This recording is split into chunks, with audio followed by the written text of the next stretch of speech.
Darius Johnson stood at the construction site, the sun beating down on his back, unaware that today would shatter everything he thought he knew about courage and sacrifice. Under the oppressive gaze of site manager Mr. Harris, a man whose prejudice cuts deeper than any steel beam, Darius is assigned to the most perilous tasks, forced to prove his worth in a world that seems determined to undermine him. Each day, he fights against the weight of expectations and bias, driven by his dream of providing a better life for his family. But when a moment of crisis arises, involving the young son of a powerful businessman, Darius finds himself at the crossroads of duty and danger. With lives hanging in the balance, he must confront not only the imminent peril, but also the deep-seated prejudices of those around him. But first, let us know in the comments where you're watching from, and don't forget to subscribe for more stories that challenge us to rise against the odds. The first rays of dawn barely pierced the morning fog as Darius Johnson's weathered pickup truck pulled into the empty parking lot of the Metropolitan Tower construction site. At 5:45 a.m., he was, as usual, the first to arrive. The half-finished skyscraper loomed above him, its skeletal frame reaching toward the pale sky like outstretched fingers. Darius stepped out of his truck, his steel-toed boots crunching against the gravel. At 42, his 6'2" frame carried the muscle memory of 20 years in construction. His dark skin bore the marks of countless days under the sun, and his hands told stories of dedication through their calluses and small scars. Another day, another dollar, he muttered to himself, adjusting his hard hat as he made his way toward the site office. The familiar weight of his tool belt settled around his waist as he walked, each step purposeful and measured. The sound of approaching vehicles drew his attention. Mike and Carlos, two of the younger workers, were arriving for their shift. Darius's face broke into a warm smile. "Morning, fellows," he called out, raising his hand in greeting. "Beat the traffic today." Carlos, still stifling a yawn, shook his head. "Man, I don't know how you do it, Darius. Getting here this early every day." "Early bird gets the worm," Darius chuckled, falling in a step beside them. "And the good parking spots." As they approached the site entrance, Darius noticed Mike struggling with his safety harness, the straps tangled in a way that could prove dangerous later. "Hold up there, Mike," Darius said, stopping him with a gentle hand. "Let me show you something." With practiced movements, he demonstrated the proper way to adjust the harness. "See how it should sit tight across your chest? That could save your life one day." Mike's face reddened slightly. "Thanks, Darius. They didn't cover this stuff in orientation." "They never do," Darius replied, his voice carrying a hint of concern. "Listen, both of you, when you're up there today, remember, check your clips twice, watch your footing, and never take your eyes off your surroundings." Carlos finished with a grin. We know. You're like a walking OSHA manual. A manual that's kept me alive for 20 years, Darius responded, pride evident in his voice. More workers began arriving, and Darius greeted each one by name. There was Thompson, the crane operator who always had a newspaper tucked under his arm. Sarah, the site engineer who appreciated Darius's attention to detail. And Rodriguez, whose first day on the job had been saved by Darius's quick thinking when a beam had shifted unexpectedly. The peaceful morning routine was shattered by the arrival of Mr. Harris's gleaming black SUV. The site supervisor emerged, his expensive boots notably clean of any construction site dirt, his pressed shirt a stark contrast to the workers' worn clothing. "Johnson," Mr. Harris's voice cut through the morning air like a whip. "Get up to the 32nd floor. The welding team needs an extra hand." Darius frowned slightly. "Sir, I'm scheduled for groundwork today. The concrete pour." "Did I stutter?" Mr. Harris interrupted, his pale face reddening. "There's been a change of plans. Or is the work too high up for you?" The implied message wasn't lost on anyone within earshot. Several workers exchanged uncomfortable glances, but nobody spoke up.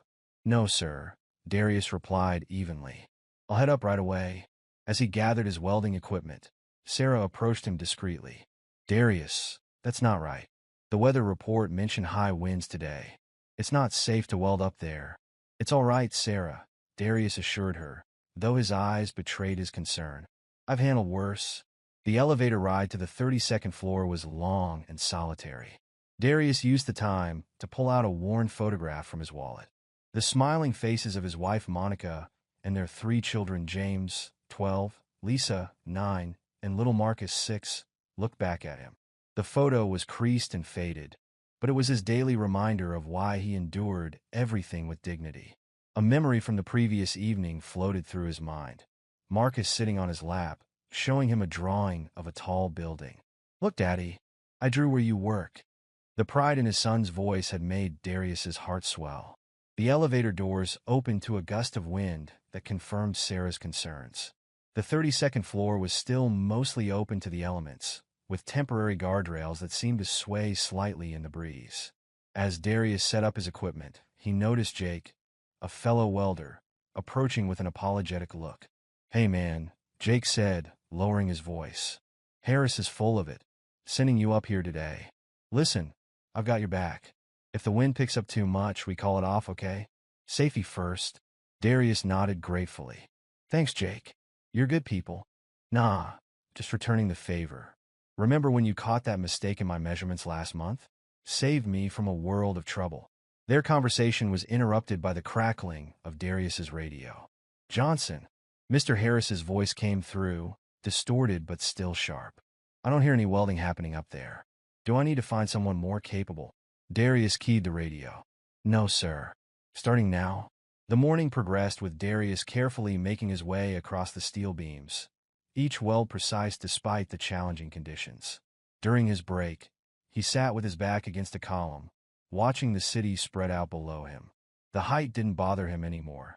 20 years had cured him of any fear of heights, but the deteriorating safety conditions at the site were increasingly concerning. His thoughts drifted to the previous night's conversation with Monica. She had been folding laundry while he helped James with his math homework. "The bills are piling up, Darius," she had said quietly after the kids were in bed. "The orthodontist says Lisa needs braces, and James's school trip. We'll manage, baby," he had assured her, pulling her close. "I'm up for that promotion to site safety coordinator. Mr. Harris can't ignore my experience forever." But they both knew the reality. In 5 years under Mr. Harris's supervision, Darius had watched younger, less experienced workers get promoted over him time and again. A loud metallic clang snapped Darius back to the present. Across the floor, a section of guardrail had come loose, now hanging precariously over the edge. Darius quickly secured his harness and moved to fix it, knowing that the next person might not notice the danger in time. As he worked on the guardrail, Mr. Harris's voice crackled over the radio again. "Johnson, site meeting in 10 minutes. Ground floor." Darius secured the last bolt and checked his work twice before heading down. The site meeting turned out to be another opportunity for Mr. Harris to assert his authority. "Some of you," Mr. Harris announced to the gathered workers, his eyes fixing on Darius, "seem to think they know better than management about how this site should be run. Let me be clear. Anyone who can't follow orders without questioning them might want to consider finding another job." The message wasn't subtle. Several workers shifted uncomfortably, and Darius felt their eyes on him. He stood straight, his expression neutral, even as Mr. Harris continued his thinly veiled criticisms. After the meeting, Thompson approached Darius by the water cooler. "That man's got it out for you, Darius." "It ain't right." "It is what it is," Darius replied, taking a long drink. "As long as the pay keeps coming, my kids get to eat. That's what matters." "You're a better man than me," Thompson said, shaking his head. "But watch yourself up there. I've been seeing things that don't sit right with me. Loose materials, unsecured tools. Yesterday, I spotted a harness with worn straps still in circulation." Darius nodded grimly. He noticed the same things. The increasing number of near misses, the corners being cut to meet deadlines, the safety protocols being ignored. But every time he tried to raise these concerns, Mr. Harris shut him down. The rest of the day passed in a blur of steel and sparks. As the sun began to set, Darius made his final checks before heading down. He paused at the edge of the floor, looking out over the city as it began to light up for the evening. Behind him, he heard the distinct sound of something rolling across the floor, probably an unsecured tool that could become a deadly projectile for the workers below. He turned to investigate, his flashlight beam cutting through the growing darkness. The light caught something that made his blood run cold. A large wrench, teetering on the edge of the building, left behind by the day's shift. One good gust of wind and Darius carefully made his way over and secured the wrench, adding it to his tool belt. It was heavier than it needed to be for the reminder it provided. On this site, danger wasn't just about the obvious risks. Sometimes it was the small things, the overlooked details, that could prove fatal. As he drove home that evening, the setting sun painted the sky in shades of orange and purple. The Metropolitan Tower cast a long shadow across the city, a daily reminder of both his pride in his work and the challenges he faced. Tomorrow would bring another day of proving himself, of watching out for his colleagues, of enduring Mr. Harris's prejudice with dignity. But tonight, he had a family waiting for him.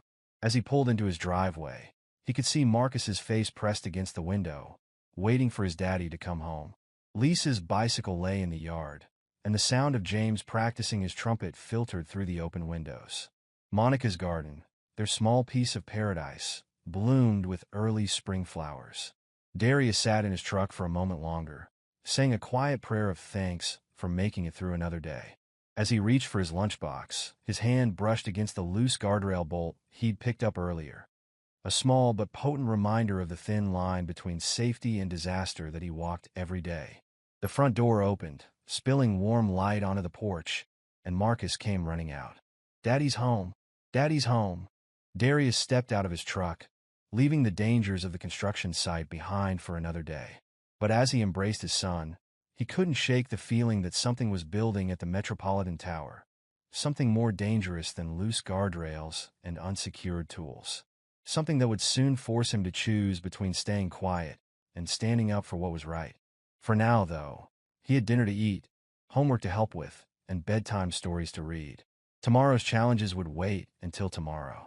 The morning sun had barely cleared the horizon when an unusual buzz of activity swept through the Metropolitan Tower construction site. Word had spread quickly. Robert Crawford, the CEO of another construction company, Crawford Development, and this project's primary investor, was making an unscheduled visit. Even more surprising was the news that he was bringing his 7-year-old son, Tommy. "This ain't a typical inspection," Thompson muttered to Darius as they watched workers scrambling to tidy up the site. "Crawford never shows up without notice." Darius nodded, adjusting his safety harness while observing the controlled chaos around him. The site had transformed in the past hour. Debris had been cleared, tools properly stored, and even Mr. Harris had traded his usual scowl for an artificial smile. "Look sharp, everyone." Mr. Harris's voice carried across the site. Mr. Crawford's car just pulled up. A sleek silver Mercedes rolled to a stop in the designated visitor parking space. The driver's door opened first, revealing Robert Crawford's imposing figure. Despite being in his late 40s, he moved with the energy of a much younger man. His tailored suit and polished Oxford shoes seemed at odds with the dusty construction environment, but his confident stride suggested he was no stranger to job sites. The back door opened, and out jumped Tommy Crawford, a small whirlwind of energy in a child-sized hard hat and a Batman t-shirt. His eyes immediately went wide at the sight of the towering cranes and skeletal structure reaching into the sky. Daddy, look how tall it is," Tommy exclaimed, pointing upward with unbridled excitement. "Can we go all the way to the top?" Mr. Crawford chuckled, taking his son's hand firmly in his. "Not today, sport. This isn't a playground. It's a serious workplace with lots of dangerous equipment." Workers straightened their postures as the pair walked past, offering respectful nods and greetings. Mr. Crawford's reputation preceded him. Unlike many developers, he was known for treating his workers fairly and maintaining high safety standards on his sites. "Wow!" Tommy gasped as a crane swung overhead, carrying a massive steel beam. "How does it not fall?" "Is that crane driver a superhero?" Mr. Crawford explained, waving to the crane operator. "He's been doing this job longer than you've been alive." Thompson gave a friendly honk of the crane's horn in response, making Tommy jump with delight. Mr. Harris hurried forward, hand extended. "Mr. Crawford, what a pleasant surprise. If I'd known you were coming." "That's precisely why I didn't announce it, Harris," Crawford interrupted smoothly. "I prefer to see things as they really are." His eyes swept across the site, taking in details that others might miss. "And today, I thought it was time for Tommy to see how these things work." Tommy was barely listening, his attention captured by everything around him. The welding sparks falling from upper levels looked like falling stars to his young eyes, and the rhythmic sound of hammering created a construction site symphony he'd never experienced before. Mr. Crawford knelt down to Tommy's level, turning the boy to face him. His expression grew serious. "Tommy, I need you to promise me something very important. This site can be dangerous if you're not careful. You must stay close to me or Mr. Harris at all times. No wandering off. No exploring on your own. Do you understand?" Tommy nodded solemnly, though his eyes still darted around with barely contained curiosity. "I promise, Daddy. But can we watch them build stuff? Please." "Of course." Mr. Crawford smiled, ruffling his son's hair. He stood and turned to Mr. Harris. "Harris, I need to inspect the progress on the east wing. Would you mind keeping an eye on Tommy for about an hour? Show him around the ground level only, and make sure he stays safe." Mr. Harris's smile tightened almost imperceptibly. "Of course, sir.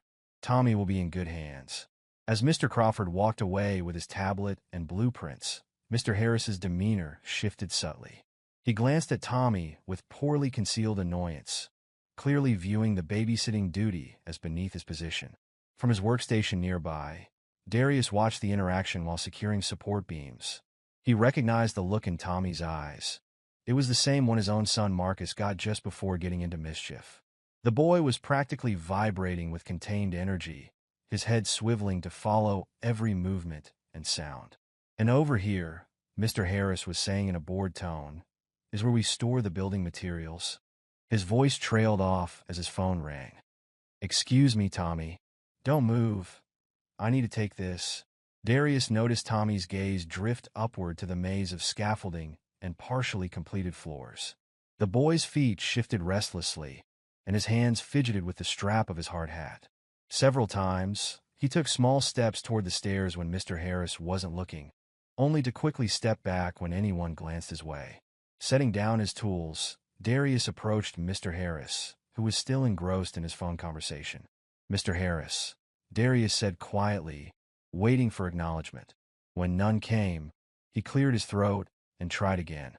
"Mr. Harris, sir?" "What is it, Johnson?" Harris snapped, covering his phone's microphone. "Can't you see I'm busy?" "Sir, I think Tommy needs closer supervision. He keeps looking at the scaffold stairs, and—" Mr. Harris abruptly ended his call, his face flushing with anger as he turned to face Darius. "You know what your problem is, Johnson? You think you know better than everyone else. Than me." He stepped closer, his voice dropping to a threatening whisper. "I've had about enough of your suggestions and your superior attitude." Darius held his ground, keeping his voice steady. "Sir, I'm just concerned about the boy's safety. He's showing all the signs of—" "Enough!" Mr. Harris's shout drew attention from nearby workers. "Since you're so eager to share your opinions, why don't you make yourself useful on the 35th floor? The welding team up there could use an extra hand again." "But sir, that's not my assigned."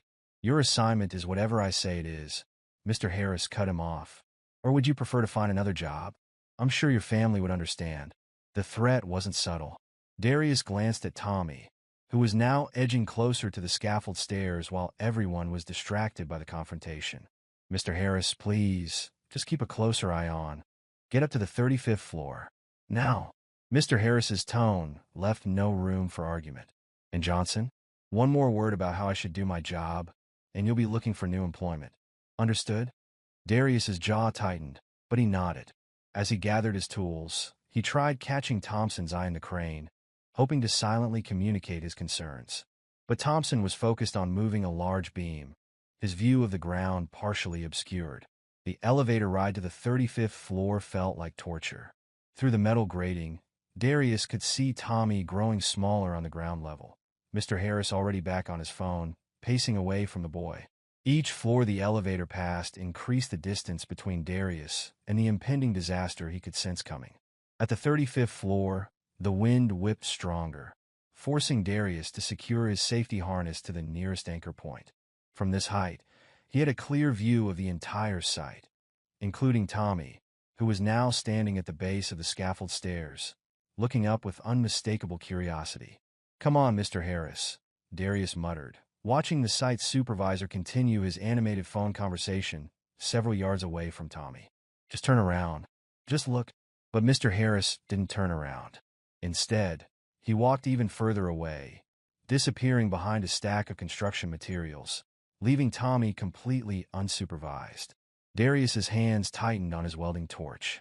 He was too far away now to do anything but watch as Tommy, seizing his opportunity, took his first steps onto the scaffold stairs. The boy's small figure began ascending, each step taking him further from safety. The wind gusted again, stronger at this height, and Darius could hear the metallic groan of the scaffolding. His expert eye caught details that made his heart race. A loose board 3 levels up, a gap in the guardrail on the 10th floor, tools left precariously close to edges that could spell disaster if knocked off. "Thompson," Darius shouted down to the crane operator, but his voice was lost in the wind and the distance. Abandoning his tools, he ran to the emergency stairwell. He had to get down, had to reach Tommy before. A cry of excitement drifted up from below. "Wow, I can see everything from here." Tommy's voice, carried by the wind, sent chills down Darius's spine. The boy was already several levels up, his Batman t-shirt visible through the metal framework as he continued to climb higher. Darius began his descent, moving as fast as safety would allow. Each second felt like an eternity. Each floor he passed a reminder of how far he still had to go. Above him, he could hear the distinct sound of small footsteps on metal stairs, growing closer to the dangerous sections he'd noticed earlier. The irony of the situation wasn't lost on him. Mr. Harris had sent him up here to punish him for speaking up, and in doing so, had removed the one person who might have prevented this situation. Now, that decision could cost them dearly. Tommy Crawford's small figure continued to climb the scaffolding, his Batman t-shirt fluttering in the increasing wind. Having reached the 15th floor, he paused to marvel at the view, completely unaware of the danger he was in. Below him, the construction site carried on its usual activities. Workers focused on their tasks, machinery humming, and Mr. Harris still nowhere in sight. "Look at all the tiny cars." Tommy called out to no one in particular, his voice barely audible over the wind. His small hands gripped the metal railing as he inched closer to the edge of the platform, drawn by curiosity to a section where the safety barrier was incomplete. Darius, still racing down the emergency stairs from the 35th floor, caught glimpses of Tommy through the framework. His heart nearly stopped when he saw where the boy was heading, a section they'd marked for barrier replacement just yesterday. The temporary rope barrier would be no match for a child's weight. Please stay put, Darius muttered under his breath, taking the stairs 2 at a time while still maintaining as much safety as he could. 20 years of experience told him exactly how this could end if he didn't reach Tommy in time. Thompson, up in his crane, was the first to notice something was wrong. From his elevated position, he had a clear view of Tommy approaching the dangerous section. He immediately hit the crane's horn in warning, but the sudden noise only startled the boy, making him jump slightly and step even closer to the edge. "Hey, what's that kid doing up there?" someone shouted from below. The cry caught the attention of other workers, who began looking up. Sarah, the site engineer, immediately grabbed her radio. "Emergency on level 15, unsecured child on the scaffold." Tommy, now aware of the attention he was drawing, took another step backward, directly toward the gap in the safety barrier. The wind, which had been steadily increasing all morning, gusted strongly, causing the scaffolding to sway slightly. "Daddy," Tommy called out, his voice now tinged with fear as he finally realized how high up he was. "Daddy." Darius had reached the 20th floor when he heard Tommy's cry. 5 more floors to descend, but he could see the situation deteriorating rapidly. The boy was now just feet away from the gap, and the wind was growing stronger. "Hey," someone shouted from below. "Don't move. Stay exactly where you are." But Tommy, startled by the voice, spun around too quickly. His foot caught on an uneven section of the platform, and he stumbled backward. His small hand reached out to steady himself, grabbing the temporary rope barrier. Time seemed to slow down as Darius watched the rope barrier begin to give way under Tommy's weight. The boy's eyes went wide with terror as he felt the support disappearing behind him.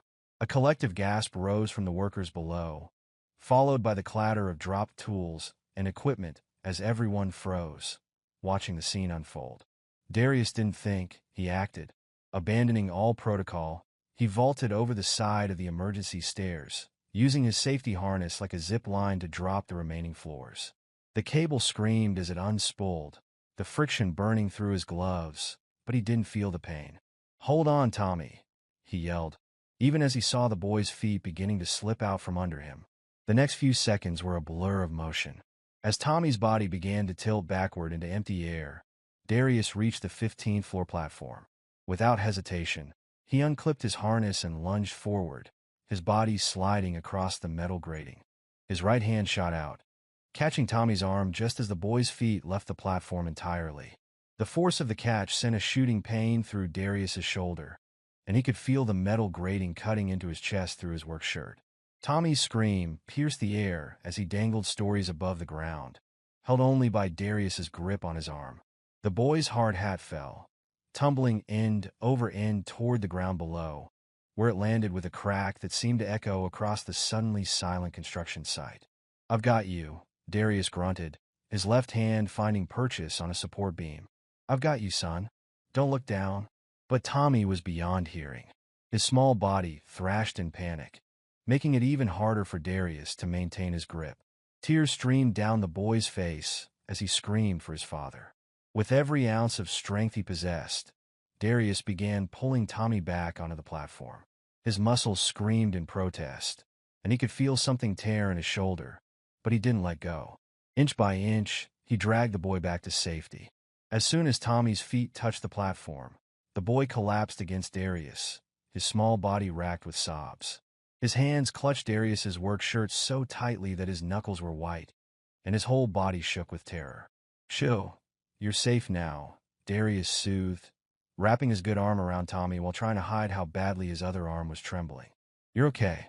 I've got you." The sound of running footsteps announced the arrival of other workers who had rushed up to help. Sarah reached them first, her face pale with shock.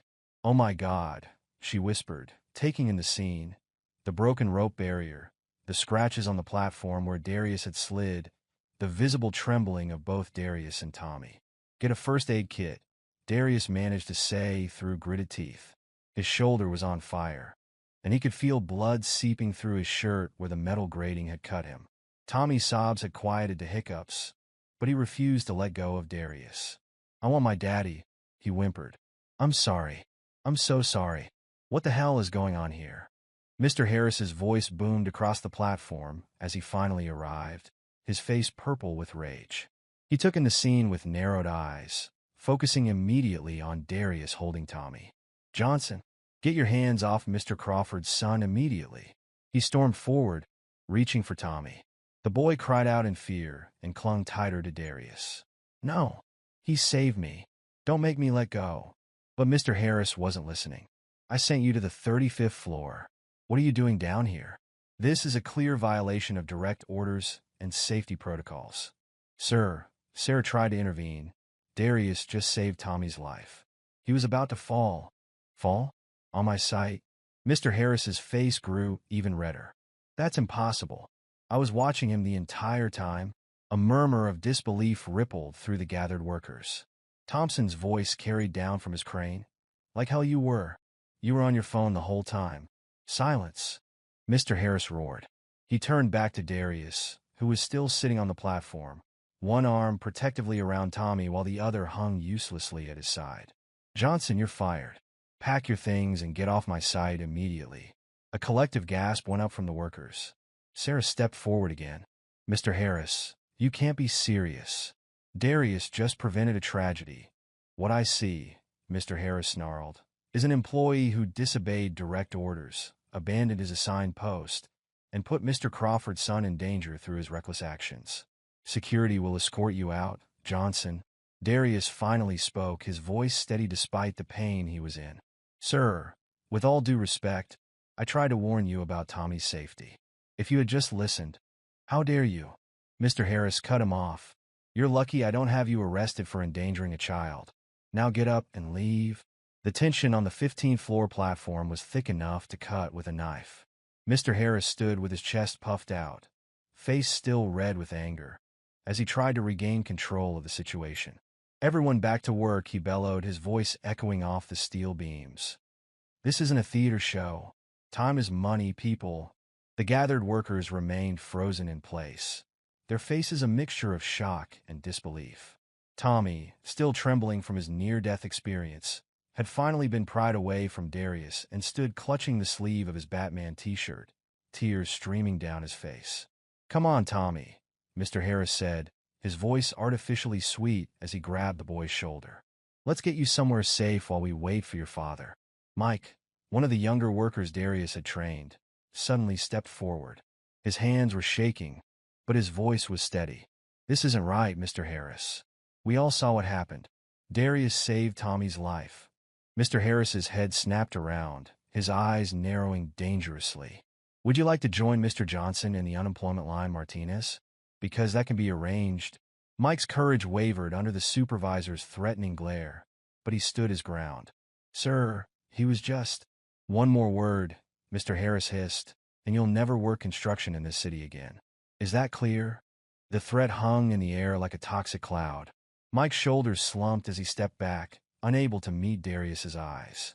Darius stood quietly, his injured shoulder throbbing, as he began gathering his tools.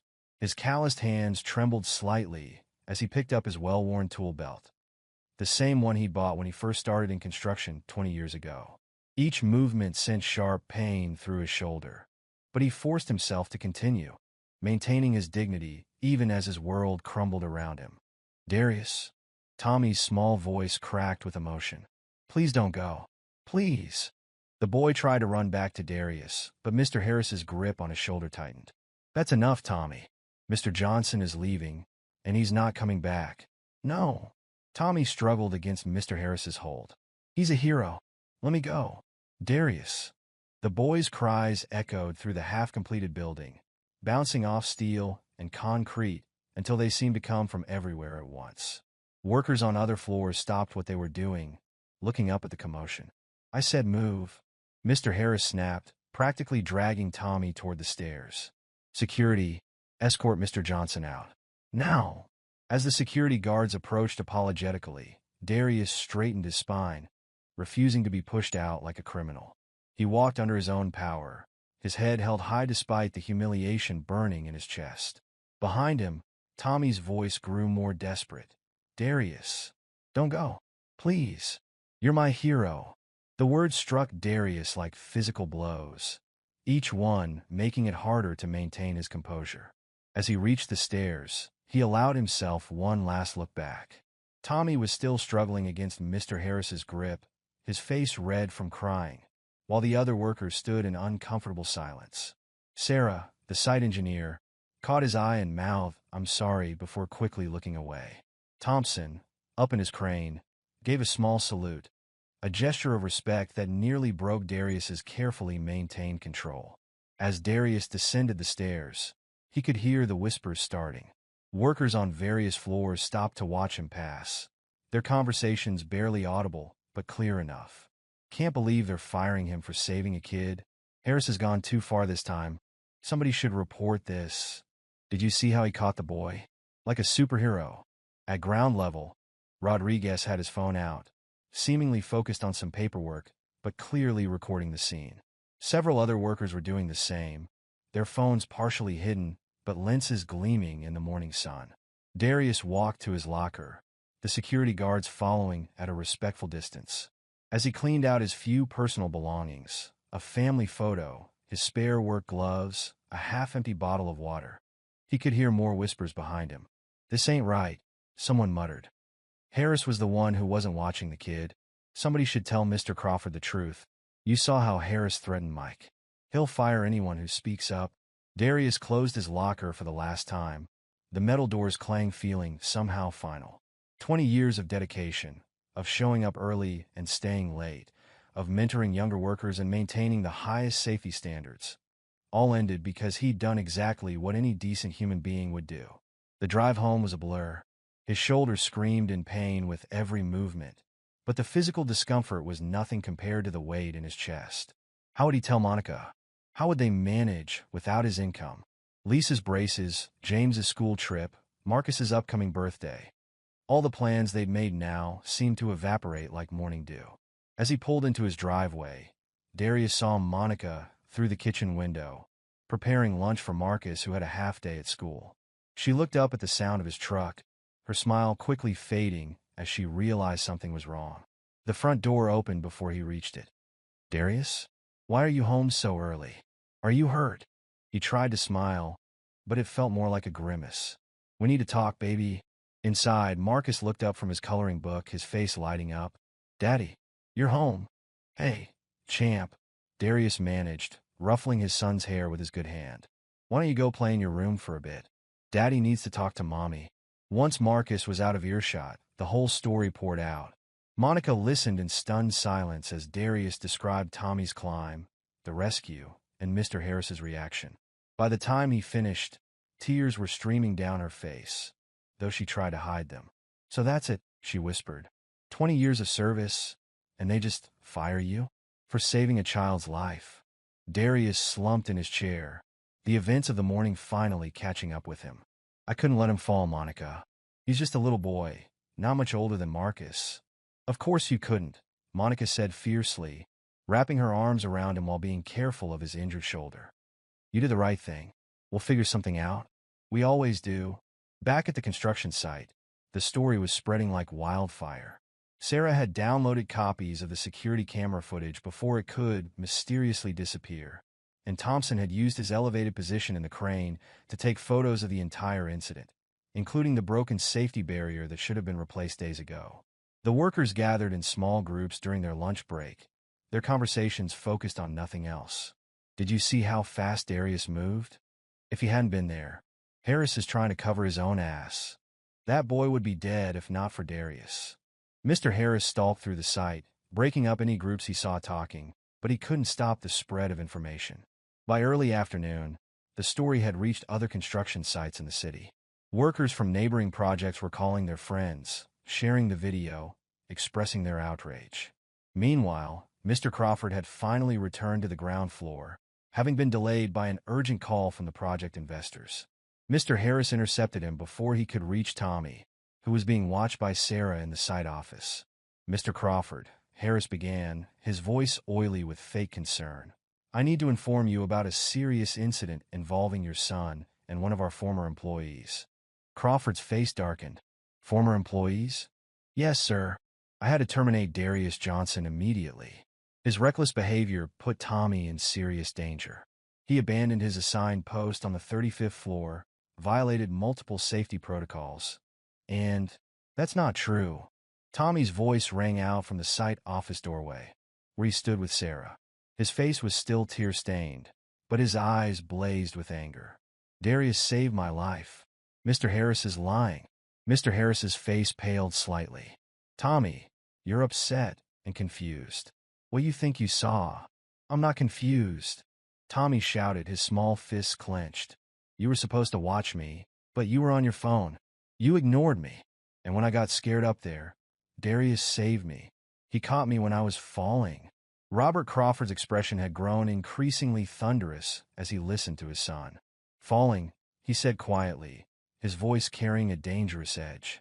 "Harris, explain." "No." But before Mr. Harris could respond, Sarah stepped forward, her tablet in hand. "Mr. Crawford, I think you should see this." She pulled up the video that was now circulating among the workers. The footage was crystal clear, the heart-stopping moment when Tommy nearly fell, Darius's heroic rescue, and Mr. Harris firing Darius while Tommy sobbed and protested. With each passing second of the video, Mr. Crawford's face grew darker.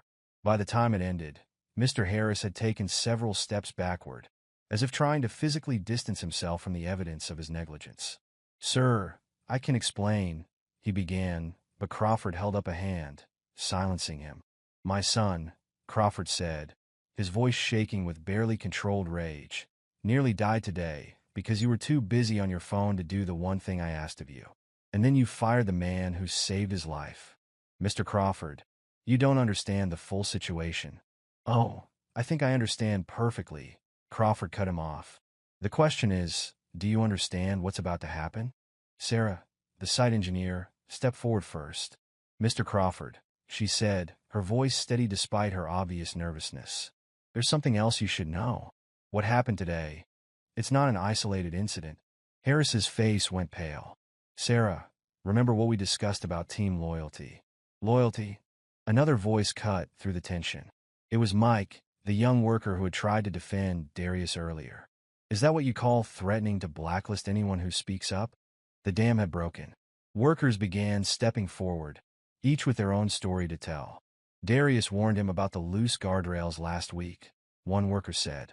Harris ignored him and wrote him up for insubordination. Thompson called down from his crane, his voice carrying clearly. Remember the incident with the faulty crane cable?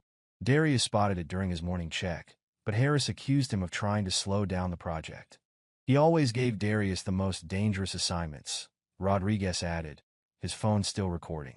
Always with some excuse about how he was the most experienced. But we all knew the real reason. Crawford's expression darkened with each new revelation. The real reason?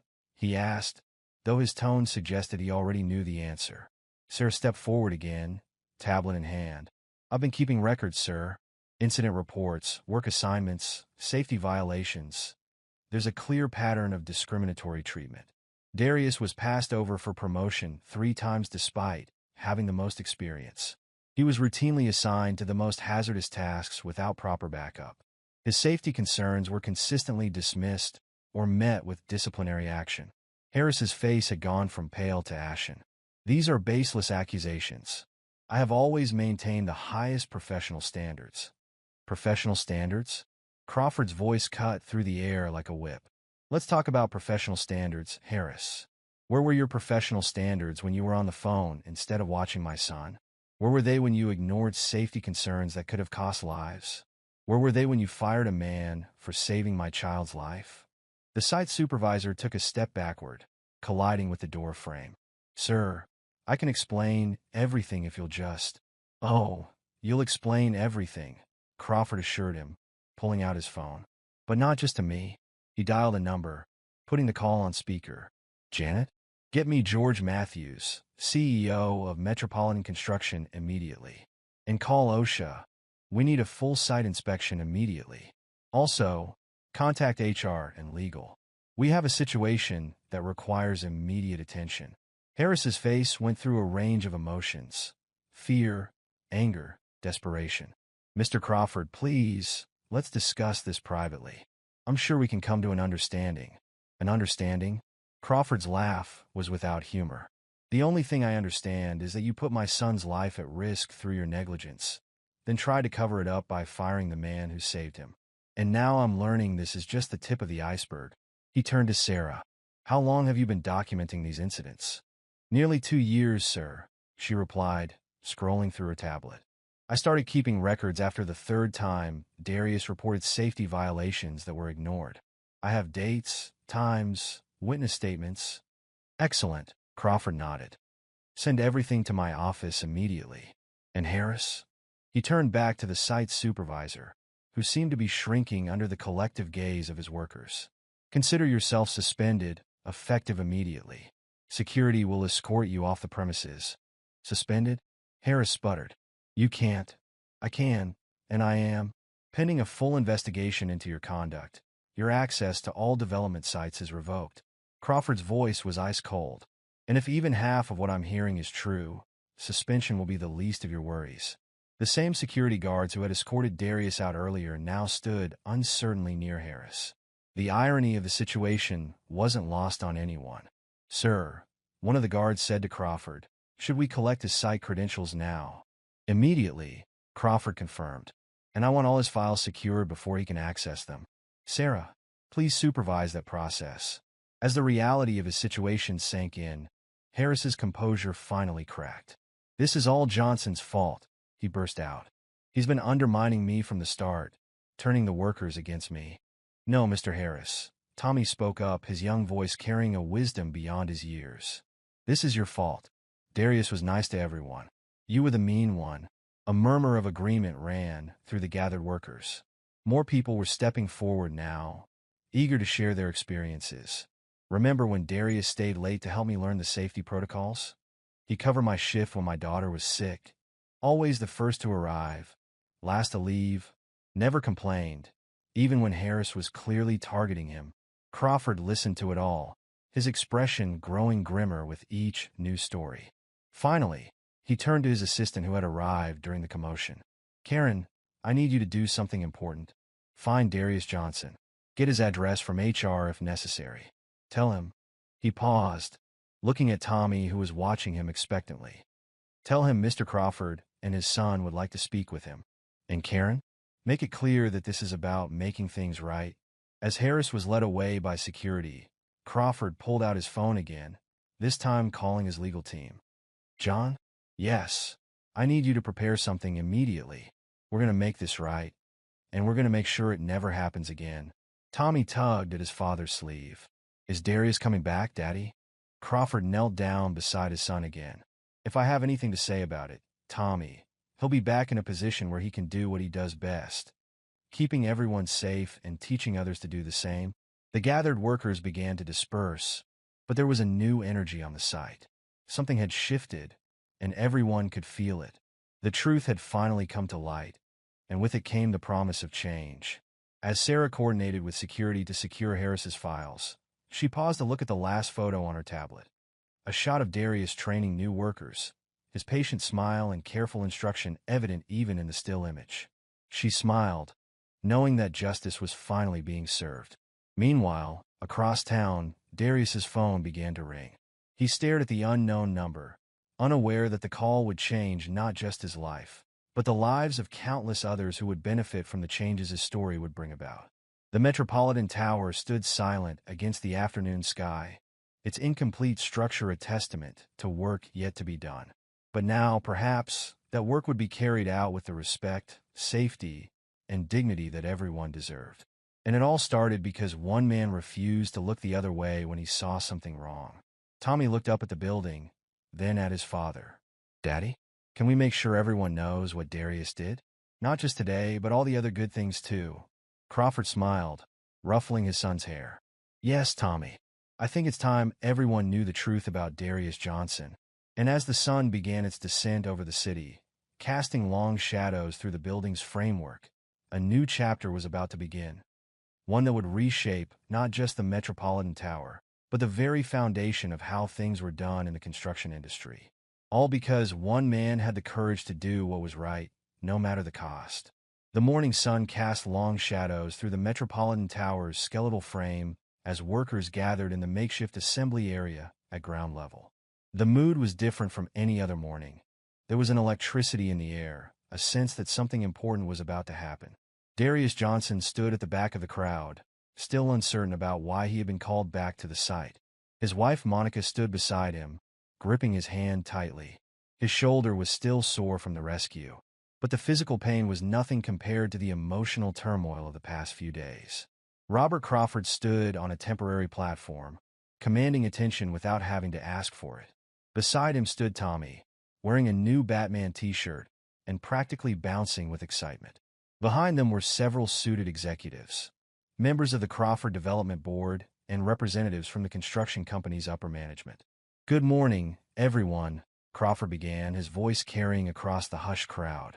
We're here today to address something that should have been addressed long ago. But first, he turned, gesturing toward the back of the crowd. Darius Johnson, would you please come forward? All heads turned. Darius felt Monica squeeze his hand one last time before gently pushing him forward. The crowd parted like water, creating a path for him to walk through. As he passed, workers, his former colleagues, nodded respectfully or patted his shoulder. Mr. Johnson, Crawford said as Darius reached the platform. Or may I call you Darius? Either is fine, sir, Darius replied quietly. Very well, Darius. 3 days ago, you saved my son's life. Crawford's voice cracked slightly with emotion. But I've learned that wasn't the only brave thing you've done on this site. For years, you've been the conscience of this project, speaking up about safety violations, protecting your fellow workers, maintaining the highest standards even when it cost you personally. Tommy couldn't contain himself any longer. He rushed forward, throwing his arms around Darius's waist. You're my hero, he declared loudly, causing chuckles to ripple through the crowd. Crawford smiled at his son's enthusiasm before continuing. What happened to you is more than just unfair. It was wrong. The way Mr. Harris treated you, the discrimination you faced, the retaliation when you tried to protect others. It stops today. George Matthews, the CEO of the Metropolitan Construction, stepped forward. His usual corporate polish was tempered by genuine remorse. Mr. Johnson, he began, on behalf of Metropolitan Construction, I want to offer our deepest apologies. We failed you. We failed to recognize your dedication, failed to hear your concerns, and failed to protect you from discrimination. The investigation into Mr. Harris's conduct has revealed a pattern of behavior that should never have been tolerated. Darius stood straight, his expression carefully controlled, though those who knew him well could see the emotion in his eyes. Matthews continued, Mr. Harris has been terminated, effective immediately. His actions, particularly his treatment of you and his negligence regarding Tommy's safety, were inexcusable. But the problem goes deeper than one man. We're implementing comprehensive changes to ensure nothing like this ever happens again. A murmur ran through the crowd. Sarah, standing near the front, smiled knowingly. She had helped compile much of the evidence that led to this moment. Furthermore, Matthews added, we want to make this right. We're prepared to offer you full back pay for all the overtime you were denied, compensation for the discriminatory treatment you endured, and, if I may, Crawford interrupted smoothly, I have a different proposal. He turned to Darius. I've created a new position, Director of Safety and Worker Relations for all Crawford development projects. The job comes with full benefits, a significant salary increase, and most importantly, the authority to implement and enforce safety protocols across all our sites. Darius blinked, stunned. Sir, you don't have to answer right away, Crawford assured him. But I want someone who has proven they'll put safety and people first, no matter the personal cost. Someone who has demonstrated real leadership and integrity. Someone like you, Darius. The crowd erupted in applause. Thompson honked his crane horn in celebration, setting off a chain reaction of cheers and whistles. Darius felt tears welling up in his eyes, years of suppressed emotion finally breaking through his careful composure. He thought of all the times he'd been dismissed, all the safety concerns that had been ignored, all the younger workers he'd tried to protect. His voice cracked. He cleared his throat and tried again. I would be honored, sir. The applause grew louder. Workers began calling out, That's our guy. Nobody deserves it more. Way to go, Darius. Tommy was still hugging Darius, beaming up at him. Does this mean you'll be working with my daddy? Can you teach me about construction too? Darius laughed, ruffling the boy's hair. Maybe when you're a bit older, buddy. The celebration was interrupted by the arrival of several news vans. Word had gotten out about the story. A construction worker fired for saving a child's life, only to be vindicated when the truth about systematic discrimination came to light. A reporter from Channel 7 pushed forward with a microphone. Mr. Johnson, how does it feel to be recognized after years of unfair treatment? Before Darius could answer, more questions came flying. Is it true you risked your own life to save Tommy Crawford? Can you comment on the discrimination you faced? What changes do you hope to see in the construction industry? Crawford stepped in, handling the media with practiced ease while giving Darius a moment to compose himself. This story is about more than one incident or one person, he told the reporters. It's about standing up for what's right, about the courage to speak truth to power, and about making sure every worker goes home safely to their family at the end of the day. The story was already spreading beyond the construction site. Local news stations were running segments about workplace discrimination and safety violations. Social media was buzzing with clips of Tommy recounting his rescue and Darius's unfair dismissal.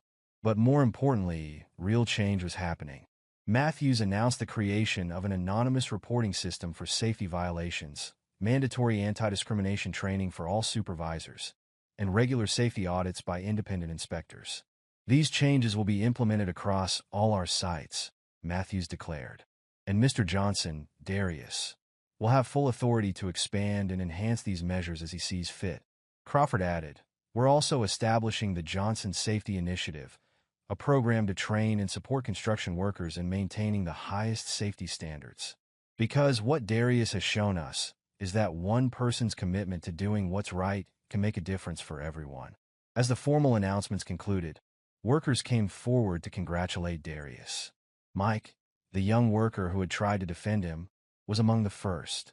"You taught me everything I know about safety," Mike said, his voice thick with emotion.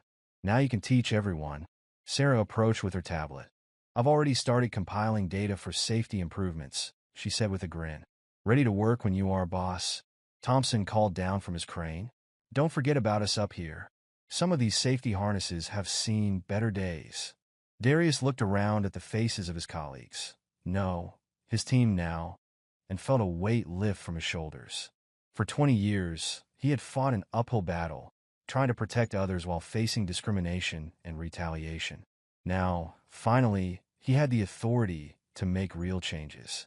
Monica had made her way through the crowd to join him, tears streaming down her face.